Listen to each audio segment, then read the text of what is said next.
Welcome to the only daily podcast focusing on compliance news of the day. Each morning, start your day with a cup of coffee and Tom Fox, the voice of compliance, to hear about 4 of the top compliance, corruption, or leadership stories you will need to start your day. The Daily Compliance News is a production of the Compliance Podcast Network. First, a word from our sponsor.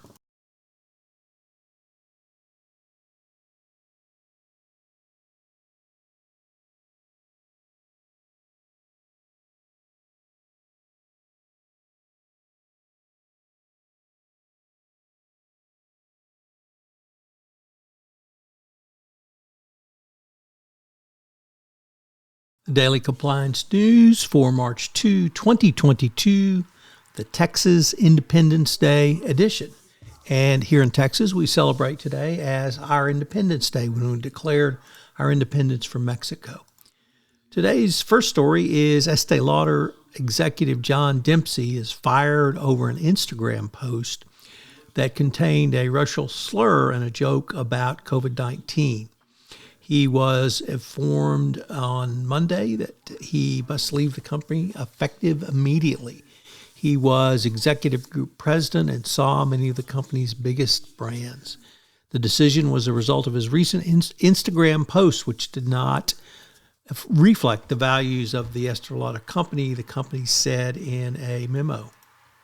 Next up, from the Financial Times, a South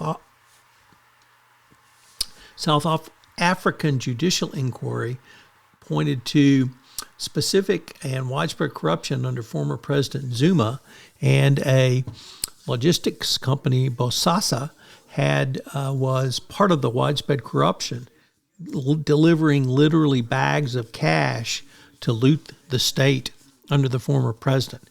It was central to Bosasa's business model. This inquiry goes back to current President Ramaphosa's and the hearings on South Africa's biggest scandal, or post-apartheid scandal, I should say. So it was another example of state capture under President Zuma, and we can only hope that South Africa will continue to dig out from under that. Next up, from Dick Casson over at the FCPA Blog, he worries that the economic sanctions that have been delivered and levied on Russia will be a corruption super spreader. One, because it will cause smuggling and other acts of corruption. And the second is that it will force Russians to bribe to get goods into the country. So he's a little bit worried that the divestiture is also bad for corporate governance because of U.S. and other Western companies pulling out of doing business in Russia and with Russian companies. Next up, from the New York Times, ex-Goldman banker testified in the 1MDB trial that he lied a lot.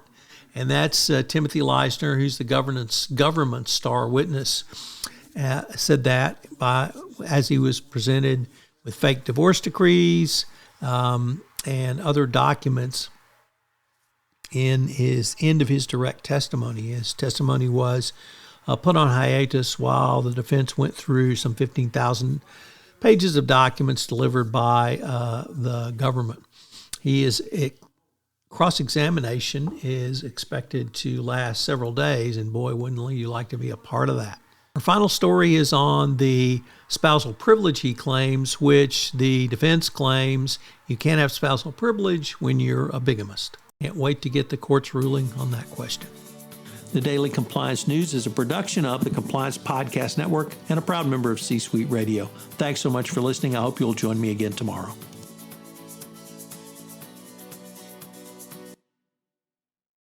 This podcast is a part of the C-Suite Radio Network. For more top business podcasts, visit c-suiteradio.com.